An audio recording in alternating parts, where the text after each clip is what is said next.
कामगिरीवर आधारित बढती, परफॉर्मन्स बेस्ड प्रमोशन, स्वराज्याची मेरिटोक्रेसी, वशिलेबाजीला फाटा आणि पराक्रमाला मान.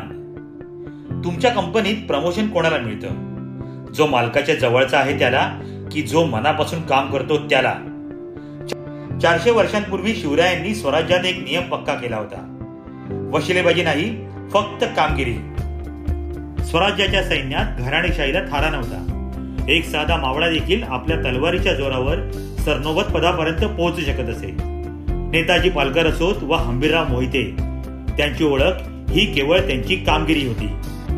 महाराजांनी मेरिटोक्रेसी म्हणजेच गुणवत्तेला प्राधान्य दिलं. नात्याला किंवा ओळखीला महत्त्व न देता ज्याच्याकडे कौशल्य आहे त्यालाच जबाबदारी दिली गेली. यामुळेच स्वराज्यासाठी जीव देणारे हजारो निष्ठावान मावळे तयार झाले. आजचा बिझनेस लेसन: तुमच्या कंपनीत प्रमोशन हे नात्यावर नाही तर KPI आणि परफॉर्मन्सवर आधारित ठेवा.